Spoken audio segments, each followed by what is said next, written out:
에게 있다는 거죠. 근데 이런 교훈을 할 때 자녀들을 노엽게 하는 그런 일들이 생겨나지 않도록 우리가 해야 되는데요. 오늘 좀 여러분이 소개해야 할 것은 이미 너무나도 잘 알고 있는 기너트라는 자녀 교육에 있어서 대가가 있습니다. 전 세계적으로 아주 그 유명한 이런 사람인데요. 이 방법을 우리가 이제 자꾸 좀 들을 필요가 있고요. 또 이 사람이 가르쳤던 이 기본적인 원칙들을 저와 여러분들이 좀 이렇게 주목해가지고 자녀 양육하는 데 있어서 적용을 했으면 좋겠어요. 그리고 요즘 우리 이 손주들을 보시는 분들이 많거든요. 근데 손주들을 보시는 분들이 많은 또 제2의 엄마 세대가 됐는데 우리에게 맡겨준 그 어린 아이 말씀으로 잘 여기 나온 것처럼 교훈과 훈계를 해야 되거든요. 그리고 특별히 잠언 22장 6절에서 보면은 젖될 무렵에 아이들에게 하나님의 말씀을 잘 가르쳐 줄 것을 권면해요. 그러니까 벌써 젖될 무렵 되면 어느 때인 줄 되게 알겠죠? 도를 벌써 기점으로 아이들에게 이 가르쳐야 될 이런 사명이 있기 때문에 우리가 이런 원칙들을 좀 생각하면서 했으면 좋겠고요. 오늘 이제 자녀 교육에 있어서 무엇보다도 노엽게 하고 자녀들을 교육하는 데서 우리가 부모가 주의해야 될 하나님의 뜻과 먼 방법을 잠깐 좀 여기 9가지가 나오는데 잠깐 좀 이렇게 살펴보면서 혹시라도 그런 모습이 나에게 있으면 빨리빨리 이렇게 교정하고 또 그런 부분을 또 우리가 또 잘 전수해 줬으면 좋겠어요. 첫 번째 이런 우리가 주의해야 될 것이 뭐냐면 위협하는 행동들. 위협하는 행동들은 자칫 잘못하면 아이들을 더 버릇없는 아이들로 이제 키울 수 있다는 거예요. 근데 저도 아이를 키워봤습니다만 말이 안 통할 때 위협하거든요. 진짜 막 내 이렇게 마음을 막 할 때는 위협하지 않을 수가 없어요. 짧은 시간에 어떤 것들을 이렇게 결정지으려고 했을 때 많은 부모들이 취하는 행동이 자녀들을 갖다가 위협하는 거죠. 그래서 제일 많이 했던 게 뭐냐면 너 한 번만 더 해봐. 내가 너 가만 안 둘 거야. 너 한 번만 더 하면 너 집에 가서 너 봐. 뭐 이런 얘기. 너 한 번만 더 하면 너 다시 안 데리고 올 거야. 이런 얘기들을 참 많이 씁니다. 근데 부모의 의도와 달리 아이들은 대체적으로 그 말을 어떻게 이해를 하냐면 내가 한 번 더 안 하면 부모가 나에 대해서 관심이 없고 실망 없구나 이렇게 받아들인다는 거예요. 굉장히 부모의 의도와 상관없이 아이는 그래? 한 번만 더 하면 하나님이 내 존재를 인식해? 그래서 만약에 한 번 더 안 하면 내가 비굴하고 뭐 그런 아이들은 착각한다는 거예요. 그래서 한 번 더 그런 행동을 하려고 한다는 거예요. 그렇지 않으면 부모가 이것 때문에 혹시 실망하지 않을까 이런 엉뚱한 생각을 아이들이 갖게 되고 그 결과 어떻게 돼요? 나쁜 행동을 되풀이한다는 거죠. 그래서 이 경고는 아이들의 자율성, 이 자율성에 대한 도전행위라고 얘기를 합니다. 그래서 공놀이 하다가 유리창을 깨뜨렸어요. 그 아이에 대해 너 한 번만 더 깼다가 가만 안 둬도 다음에 또 깬다는 거예요. 그리고 막 조용히 하라고 너 지금 그렇게 하면 너 가만 안 둬? 그러면 여전히 부산하게 행동하고 말 안 듣게 행동한다는 거예요. 이게 부모의 이런 위협적인 말이 전혀 아이들에게 도움이 안 된다는 거죠. 그래서 막 칼싸움하고 그럴 때 너 그거 위험하니까 너 다치게 하지 마. 그러면 마치 그만두면은 애가 용기 없는 아이로 부모가 오해하고 실망할까 봐 더 칼싸움을 한다는 거예요. 제 조카 같은 경우는 진짜 칼 가지고 막 셋이서 막 하고 있더라고요. 그래서 하지 말라 그래도 막 안 하고 막 계속 그래요. 그래서 막 화를 내준데도 금방 있다 또 해요. 뒤에 가서 또 하고 있어요. 그래서 제가 그런 거 보면서 위협은 아이들에게 나쁜 행동을 오히려 되풀이하게 하는 행동이기 때문에 아이들에게 말할 때 좀 우리 성질이 막 이렇게 막 하다 올라온다 하더라도 위협보다는 그 순간에 심호흡 한번 쉬고 아이한테 애야 그렇게 하면 다치니까 그렇게 하지 말고 이렇게 하는 게 좋을 것 같아. 이런 식으로 얘기하는 게 아이한테는 지금 좀 약발이 떨어지겠지만 훨씬 더 효과적이라는 거예요. 그래서 우리가 그 자율성을 깨트리는 위협은 하지 말자는 거고요. 또 하나는 뭐냐면 매수 방법이래요. 한번 읽어볼까요? 조건을 붙여 보상을 제시하는 잘못된 방법. 너 이거 해주면, 특히 동생 잘 봐주면 내가 뭐 사줄게. 너 말 잘 들으면 내가 다음에 뭐 사줄게. 그러면요, 아이들은 그 다음부터 나오는지 잘 아시죠? 계속 집착해가지고 그거 왜 안 사줘? 그거 왜 안 사줘? 시작해가지고 조건과 대가를 제시하면 안 된다는 거죠.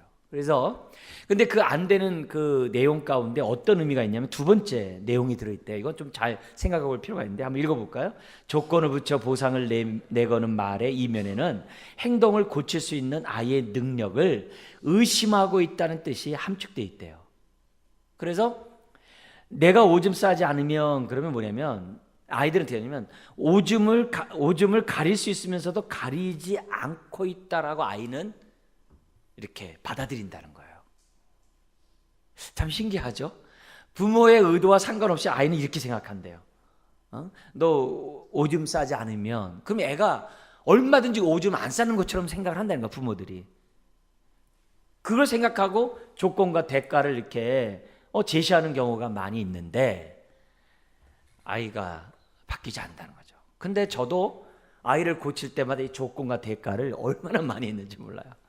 그러면 제 아들은 뭐냐면 아빠 그거 언제 줄 건데? 언제 줄 건데? 언제 줄 건데? 언제 줄 건데? 계속 혹시라도 잊어버릴까 봐 애가 어떻게 돼요? 똑같은 행동 또 해요. 그래서 아빠가 한 얘기를 잊어버리지 말라고 저한테 환기시켜줘 자꾸.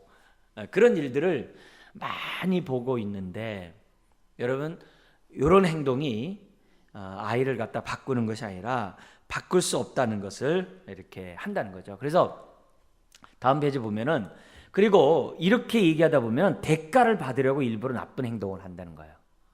내가 잘못된 행동을 할 때마다 나한테 대가를 줘? 그러면 내가 어떻게 돼? 더 그런 식으로 아이들이 일부러 나쁜 행동을 한다는 거예요.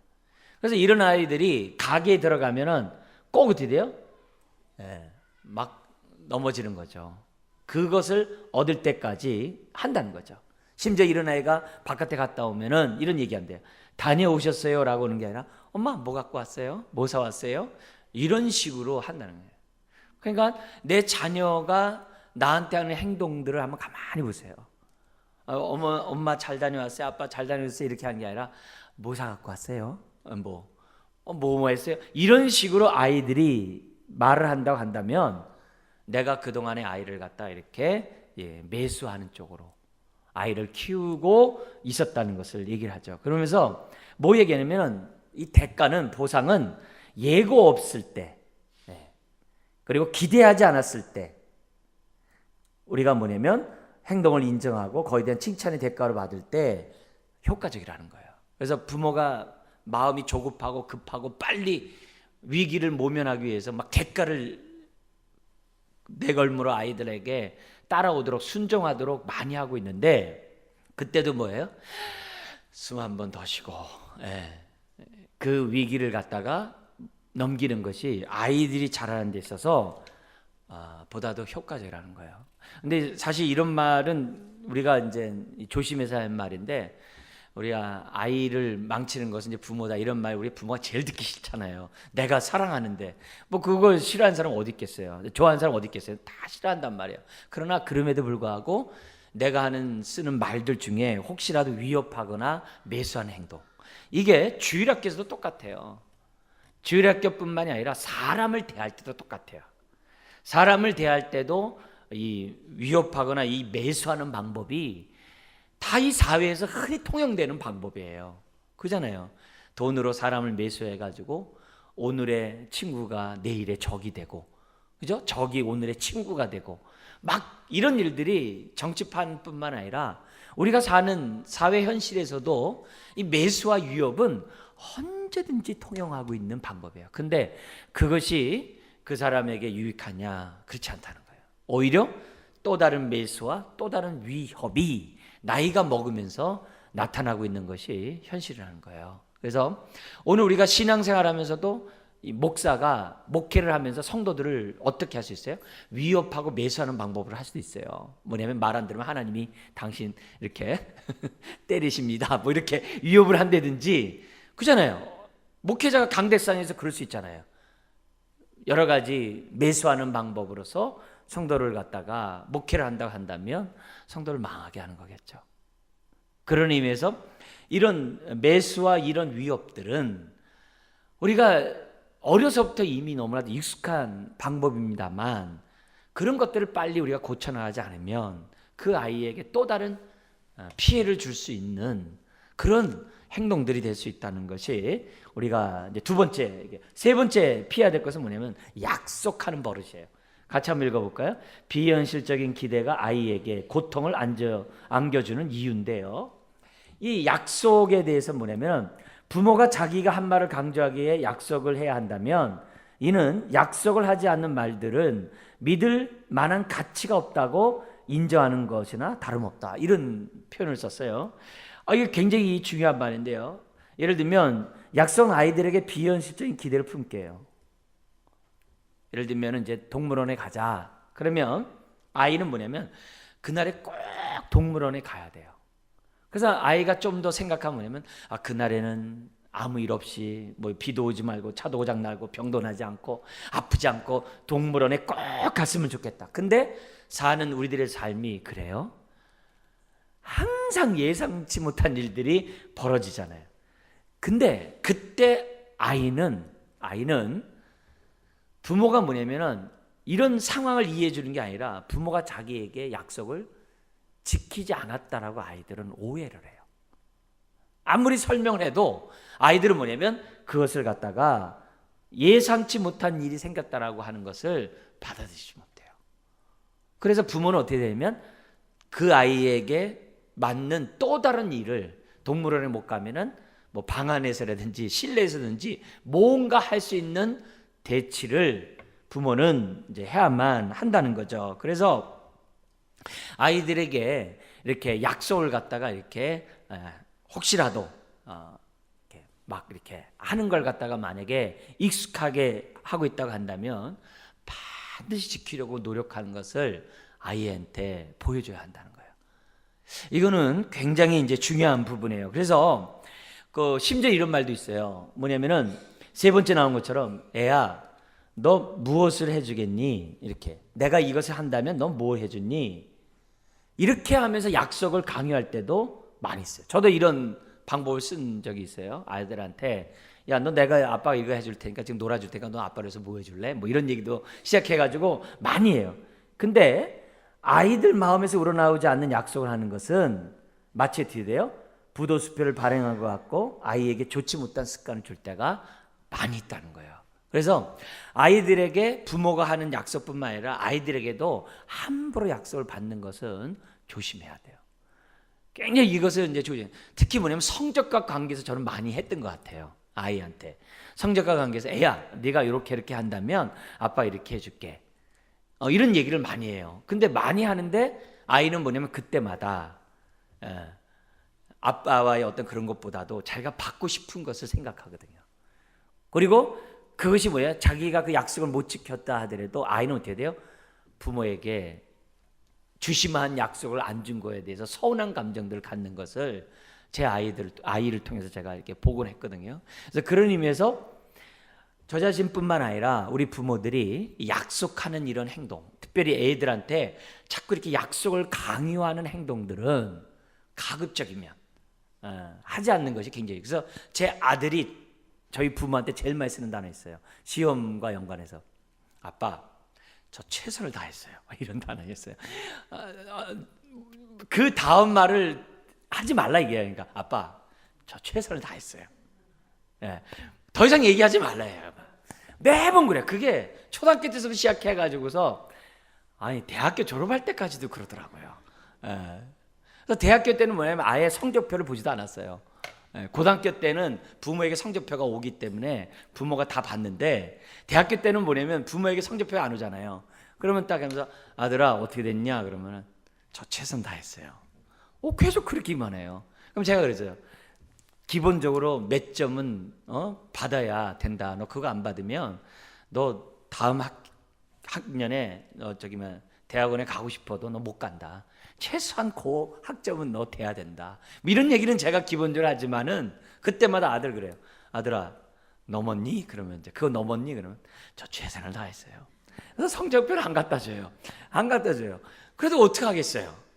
이런 얘기가 아이들에게 어려서부터 계속 해왔기 때문에 자기 나름대로 방어 기제예요.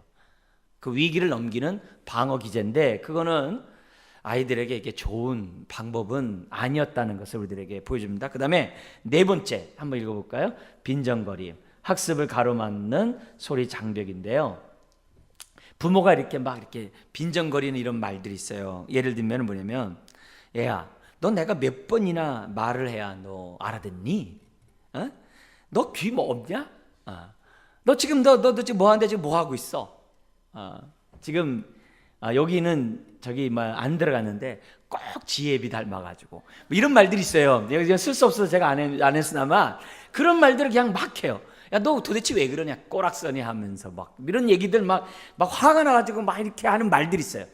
그런 빈정거림은 아이 정신 건강에 굉장히 상처를 줘요.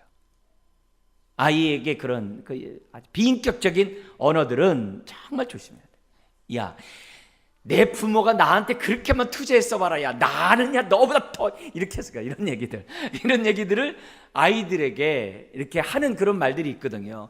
야, 내가 자랐을 때 너만큼만 100분의 1이라도 야, 내 부모가 나한테 해줬어 봐라. 야, 내가 지금 이렇게 뭐 이런 얘기들. 이런 빈정거림은 아이들에게 굉장히 아픔을 주고 아이들에게 뭐냐면 인격적인 대화를 나타나지 못하게 한다는 거죠. 그래서 2번 읽어볼까요?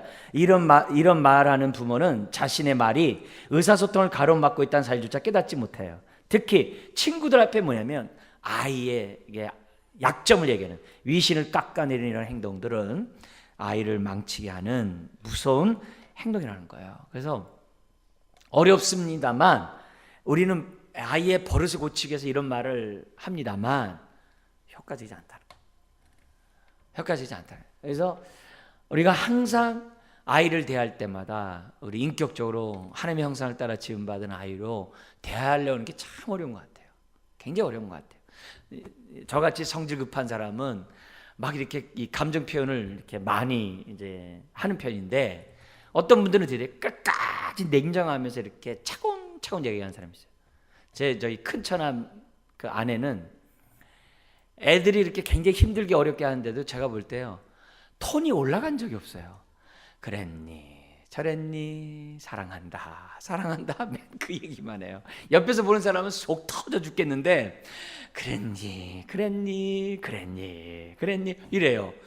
그러니까 성질 급한 사람은 참 답답해서 못 견딜죠. 그렇지만 한편으로 보면 그게 얼마나 참 지혜로운 부모의 태도인지 모릅니다. 그러나 우리가 다시 한번 여기 네 번째 얘기하고 있는 이 막 이렇게 투정하는 이런 어떤 아이의 마음을 아프게 하는 그런 행동들은 저나 여러분들이 하지 말고 하려면 십자가 앞에 나와서 주님께 하시기 바랍니다. 주님 앞에 와서 막 그냥 욕해 보세요. 그렇게 하시는 게 훨씬 더 효과적이라는 거죠. 다섯 번째 뭐냐면 권위예요. 부모의 권위. 때로는 침묵도 필요하지만 부모가 또 너무 무섭고 가까이 하기에는 너무 먼 당신으로 갖는 것도 우리가 부모가 갖지 말아야 될 태도라는 거예요. 그래서 부모는 효율적으로 아이를 대하는 방법을 익혀야 돼요. 그러면 사소한 실수가 커다란 재앙으로 번지는 것을 막을 수 있고 짤막한 한마디가 더 효과적일 수 있어요. 그래서 예를 들면 저는 어렸을 때 자랐을 때 세 마디만 하면 끝났어요. 학교 잘 갔다 왔냐? 숙제했냐? 자자. 뭐 특별한 게 없어요. 우리 또 남자만 있는 집안이기 때문에 말만 하면 공산당이었거든요. 그러니까 말하면 안 돼. 집에서는 말하면 안 돼요. 그냥 간단 명료하게 명령과 순종만 하면 돼요. 안 하면 엎드려 뻗쳐. 이거예요. 숙제 안 하면 엎드려 뻗쳐라. 하여튼 그래요. 그래서 이 때문에 뭐냐면 대화하는 법을 잘 몰라요. 실질적으로. 그래서 저는 여성하고 대화를 언제 해봤냐면은 지금 몇 시예요? 어디로 가야 돼요? 이럴 때만 제가 대화를 해봤어요. 그것도 언제까지? 고등학교 때까지. 그래서 흔한 그 미팅 한번 못했어요. 왜냐하면 그 당시 빵집 간 불량 학생이기 때문에 전혀 그 못했단 말이에요. 어쨌든 이런 상황 속에서 대화하는 방법을 잘 몰라요. 근데 알고 봤더니 우리 아버님은 굉장히 성품이 좋으신 분이에요. 호인이에요. 그렇게 좋을 수가 없어요. 근데 아빠랑 별 대화하기 잘 없어요. 그냥 잘 있으면 되는 거예요. 그냥. 그 마냥 좋으신 우리 아버님이세요. 일찍 돌아가셨습니다만 그냥 좋은 분이에요. 성적 잘못 봤다도 다음에 열심히 하거라. 뭐 그냥 항상 그냥 인상 물기신 적도 없고 화를 내신 적도 없고 그냥 아이고 그래 열심히 하거라. 뭐 끝이에요. 저희 아버님은 그래요. 그러다 보니까 뭔가 얘기할 수 있는 그런 게 없어요. 그러니까 말이 없다 보니까 제가 어떤 행동을 하면은 감추려고 많이 했던 것 같아요. 그러다가 혹시라도 드러나면 막 거짓말에 막 이러다 보니까 막 엄청 이게 사건이 커지는 그런 일들이 참 많아요. 여기 보면 한 예를 볼게요. 형한테 불만을 품고 있는 눈물 흘리는 동생이 있어요. 그러면서 부모가 뭐냐면 동생을 가만 놔두라고 몇 번이나 말이 알아듣겠니? 하면서 너 말 안 들으면 한 달 동안 뭐 몇 시간도 아니라 한 달 동안 외출 금지 뭐 이런 식으로 너 선택해 평소에는 야단말 테야 아니면 뭐 이러면서 딱 너무나도 이렇게 막 말이 없는 부모들은 강압적으로 한 번에 딱 두부 자르듯이 다르려고 그러거든요. 아이는 그렇지 않거든요.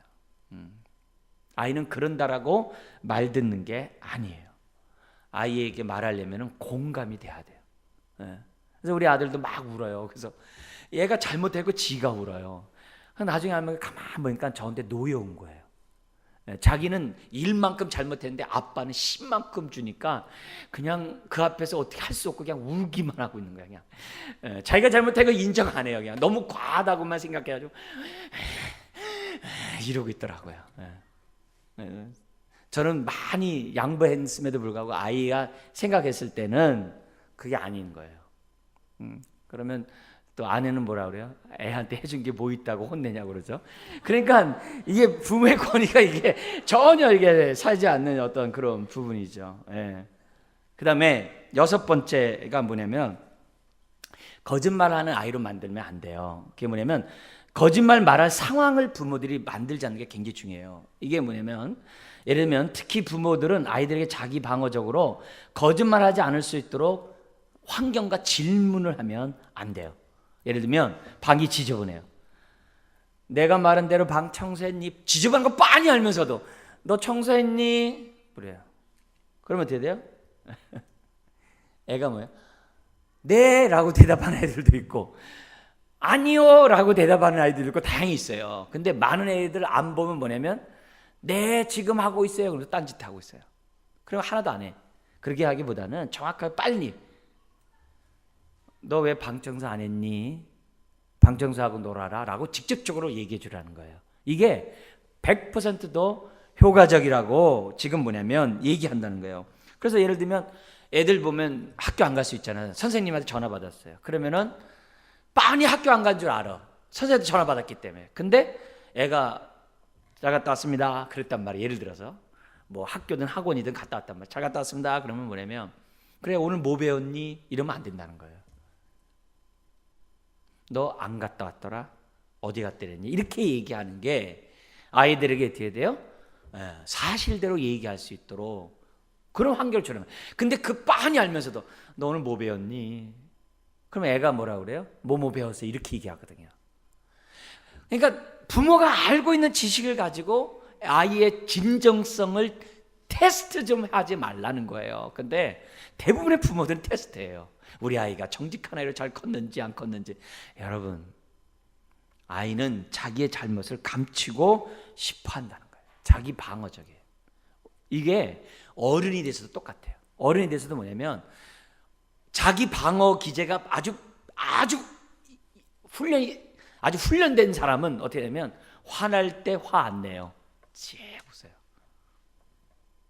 일본에서 그런다고 그러더라고요. 화났을 때 정말 웃을 수 있으면 너 이제 다 컸구나 뭐 이런다고 그래요.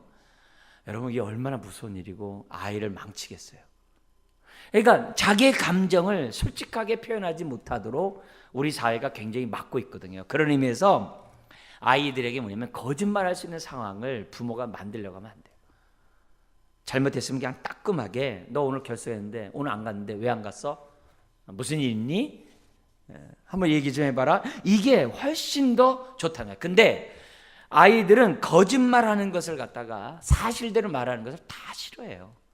그래서 자꾸 만들게 되어 있다는 거죠. 한 예로 여기 보면 만약에 아이가 할머니를 미워해. 근데 엄마의 호통과 매맞는 것도 때로는 뭐예요? 보상을 받지 못한 것 때문에 좋다라고 말한다면 아이는 이런 생각을 배워요. 뭐예요? 사실 그대로 말하면 위험하구나. 벌 받는구나. 보상을 못 받는구나. 이렇게 생각한다는 거예요. 그래서 부모는 아이의 감정에 대해 거짓말을 하게 해서는 안 돼요. 오히려 왜 할머니가 미운지를 한번 들어볼 필요가 있는 거예요. 미운데 사람 앞에서 할머니 사랑해요 그러면서 그리고 엄마 얼굴 이렇게 쳐다봐요. 왜요? 엄마 나 잘했지? 나 보상해줘. 뭐 이런 식으로 아이들이 한단 말이에요. 근데 그런 행동들을 어른들은 어떻게 돼요? 임기응변식으로 그때 상황을 모면하기 위해서 아이들의 감정과 상관없는 반대 행동을 강요할 때가 많다는 거예요. 그래서 그런 환경을 만들지 않도록 부모가 뭐냐면 얘기를 해야 되는 거죠. 애야, 너 할머니 많이 싫으니? 응, 그래. 왜? 그러면 대답 안 해. 알고 봤더니 외할머니는 5천원짜리 선물 주는데 할머니는 1,000원짜리도 안 줘. 그게 이유가 간단해. 할머니가 5천원짜리 아니라 10,000원짜리 주는 할머니 좋아해. 애들은 단순하거든요. 근데 1,000원짜리도 안 주는 할머니한테 사랑해요. 그럼 애들은요 외할머니인지 친할머니인지 잘 몰라요. 선물을 누가 나에게 사랑을 많이 베푸고 관심을 많이 베푸고 여기 애들에게 됐기 때문에 그렇잖아요. 그럼 이유를 찾아서 그러니 하면서 아이들에게 이유를 설명하고 할머니를 사랑하게끔 만드는 게 부모의 책임이라는 거죠. 그렇지 않고 자꾸 아이를 갖다 어떻게 돼요? 거짓말하는 상황으로 만들어가면은 아이가 나중에 커서 어떻게 돼요? 잘못 배운다는 거죠. 그래서 가끔 이제 이런 얘기를 해요. 저도 외국에서 이제 안식년 이렇게 1년이 있었다 보니까 그 생활을 좀 많이 봤잖아요. 그러면 제일 부러운 게 뭐냐면 10대 애들, 중고등부 애들이 얼굴이 그렇게 밝을 수가 없어요. 애들이 정말 너무 밝아요. 그래서 아내랑도 얘기할 때마다 아유 참 얼마나 참 쟤네들 좋을까. 우리나라는 그 입시에 찌들려 가지고 막 그런데 애들이 그렇게 밝아요. 이게 다 우리가 아이들을 정말 제대로 키우지 못한 그 결과에 나와 있는 현실이라는 것을 부인할 수가 없어요. 그런 의미에서 지금 여기서 나와 있는 이런 말들을 한번 좀 생각해 보면서 우리들이 하나하나씩 좀 이렇게 우리가 고쳐가자. 왜? 우리가 이렇게 교육을 받았기 때문에 애들한테 이렇게 하는 거거든요. 우리가 피해자예요. 근데 이걸 우리 아이들에게 되물림을 해줄 수는 없다는 거지. 그래서 우리가 좀 바꿔볼 필요가 있다는 겁니다. 그래서 아이들에게 그 감정을 평소에 이렇게 대화하면서 잘 들어보고 너 누가 왜 싫으니? 쟤는 왜 싫으니? 너 왜 가기 싫으니? 이런 것들을 한번 자꾸 이렇게 들어보면서 한다고 한다면 좋은 거죠. 좋은 거죠. 그래서 저도 아까 얘기했던 저런 것들을 이렇게 배우고 나다 보니까 우리 교회 주일학교 아이들이 있잖아요. 얼마나 예뻐요. 그러면 어떨 때 보면 늘 이렇게 밝았던 애가 갑자기 얼굴이 안 좋아. 그럼 10중 8구 엄마나 아빠한테 혼났거나 10중 8구 주변에 있는 애가 자기 마음이 안 됐거나 그런 거거든요. 그러면은 뭐 속상한 일 있어? 그러면 애들이 마음 얘기 그냥 줄줄줄 얘기해요. 네 목사님 사실은요 이러면서 막 해요. 네, 저도 여기 나왔습니다. 제 방에 있는 아이들 놀던 애 중에 또 어떤 애가 저한테 막 얘기하더라고요. 막 이렇게 하면서 뭐 이런 얘기 저런 얘기 막 해요. 그랬구나. 그러면 그 끝이에요. 애들은 뭐냐면 목사님이 자기 얘기를 이렇게 받아줬다는 걸로 그냥 기뻐요. 금방 해결됐어요. 네. 그래서 어쨌든 그런 모습들이 필요해요. 7번째 보면 정직하지 못한 아이가 있어요. 그래서 이런 추궁보다는 예방이 중요해요. 여기서 보면 추궁 예방이 중요한데 여기 보면 아이가 거짓말을 할 때 뭐냐면 부모가 검사처럼 굴거나 자백을 하도록 요구하거나 단순한 거짓말 가지고 확대해가지고 재판을 벌이거나 이러면 안 된다는 거죠. 소뚜껑 보고 논란, 자라보고 논란 가슴 소뚜껑 보고 논란다는 것처럼 요만한 거 가지고 막 너무 막 막 악몽이 떠올라가지고 막 지나치게 하는 이런 추궁하는 이런 태도는 바람직하지 않다는 거죠. 그래서 여기 보면은 수학시험 낙제 통보를 받았을 때 돌려 말하지 말고 정확하게 얘기하면서 선생님에게 들었는데 합격하지 못했다거나 아빠가 어떻게 도와주면 좋겠니? 너는 지금 어떤 생각을 갖고 있니? 이런 식으로 뭐냐면 있는 사실을 가지고 얘기를 해야지 거기다 놓고 막 검사처럼 막 이렇게 하면서 하는 행동들은 아이들을 노엽게 한다는 거죠. 특히 이 추궁하는 이런 모습 할 때 조심할 게 뭐냐면 남과 비교하면서 하는 추궁이 있어요. 누구는 어떤데 너는 왜 그러냐 하면서 하는 이런 추궁은 너무 무서울 수밖에 없어요. 우리 한번 2번 읽어볼까요? 부모는 아이들이 자신을 방어하기 위해 거짓말을 할 수밖에 없도록 붙이지 말아야 하고 아이에게 거짓말할 기회를 만들지 말아야 한다. 부모는 거짓말을 할 필요가 없다는 것을 어떻게 돼요? 깨닫도록 아이에게 해요. 사실대로 얘기하면 부모가 오히려 더 좋아하는구나, 받아주는구나, 그런 것을 아이에게 인식시키는 것이 굉장히 중요해요. 괜히 말했다가 그냥 막 무자비하게 막 아이에게 막 언어 폭력과 힘을 가하면 말 안 하거든요. 또한 거짓말 예방을 위해서 왜라는 말들을 쓰지 않는 것이 굉장히 중요해요. 너 왜 너는 이기적이니? 야, 내 것을 나눠주면 동생이 좋아할 텐데 너 왜 그러니? 너 내가 한 말 다 까먹었니? 하긴 기억하기 힘든 것들도 그렇지만 어떻게 돼요?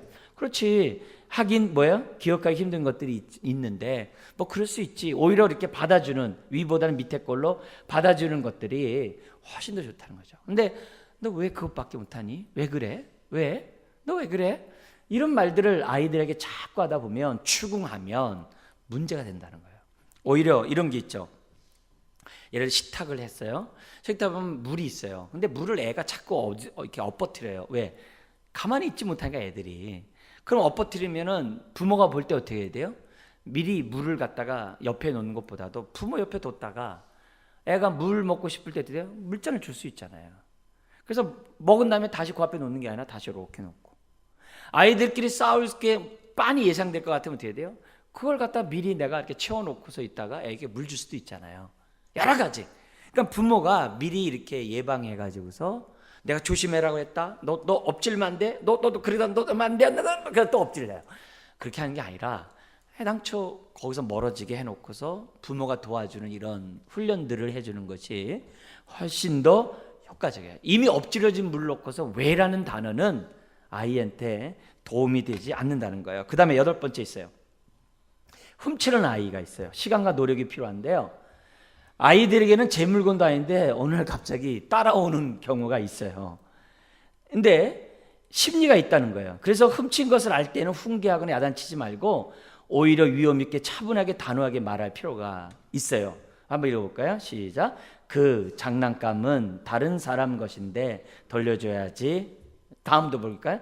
과자를 먹고 싶어서 주머니에 넣었구나. 하지만 안 돼. 다시 지낼 때 갖다 놔. 그래도 말을 안 들어요. 그래서 그때는 꺼내 빼앗고 나서 이렇게 얘기해야 돼요. 이 과자는 가게 거야.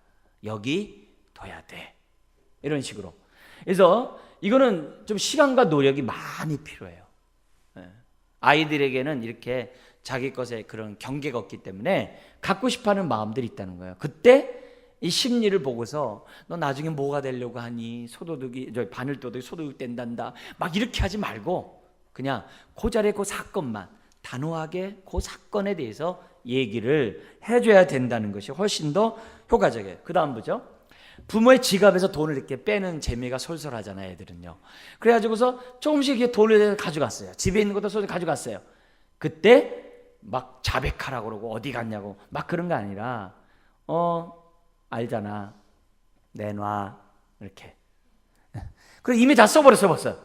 그러면 대가로 일을 시키거나 용돈을 줄여서 이렇게 정당하게 갚도록 하는 게 훨씬 더 효과적이에요. 이때 부모가 하지 말아야 될 말이 있어요. 뭐라고요?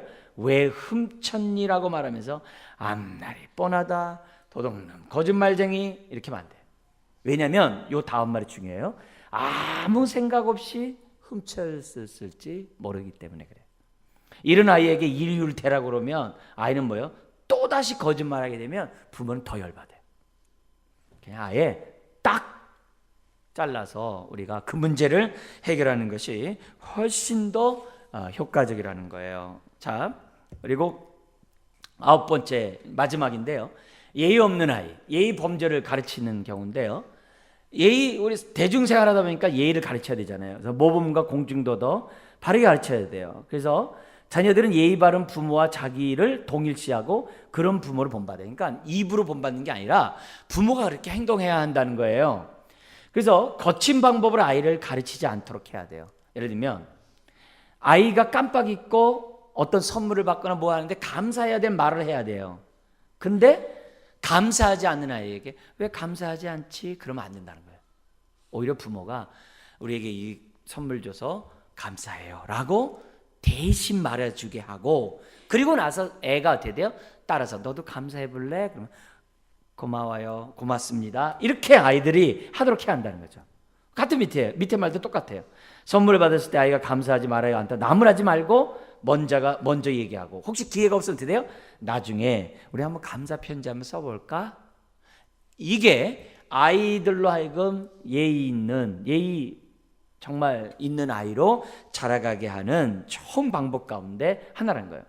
또 어른들이 말을 끼어들었을 때, 어른들이 막 얘기하면 내가 따라서 어른들 말하는데 끼어들지 않는다고 말했지, 어른의 말하는데 끼어들지 않는다고 말했다, 이렇게 얘기하기보다는 어떻게 돼요?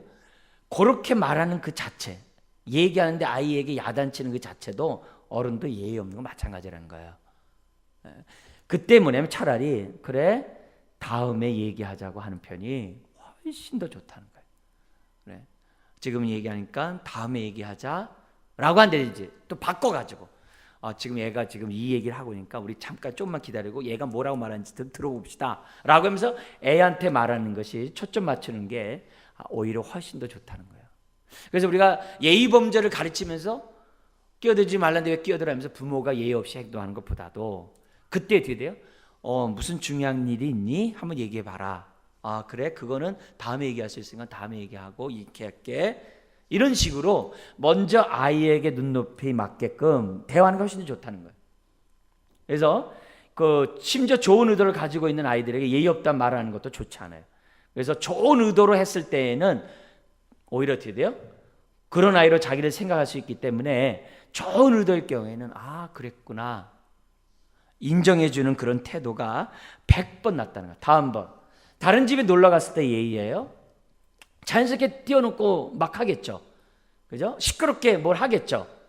자, 이런 상황에서 무조건 자녀들을 억제시켜서 너 조용히 해라, 너 그럼 국물도 없어, 너 집에 가서 봐, 이렇게 얘기하는 것보다는 아이의 심리 상태를 첫 번째 얘기해 줘야 돼요. 뛰어놀고 싶구나, 근데 여기는 이모 집이야, 이렇게 얘기를 하라는 거예요. 그래도 안 되면 어떻게 돼요? 안 되고 막 소파에서 막 뛰어놀면 어떻게 돼요? 여기는 우리 집이 아니지 하면서 어떻게 돼요? 엄마가 이렇게 얘기해야 돼요. 이모에게 아이들이 노는 게 마음에 안 들면 부담 느끼지 말고 야단 쳐줘, 내 자식처럼 야단 쳐줘 라고 이모에게 얘기해줘서 이모의 마음이 상치지 않도록 부모가 해야 한다는 거예요. 그러면 아이들이 어떻게 돼요? 현실 파악을 하면서 노는데 많은 도움이 된다는 거예요.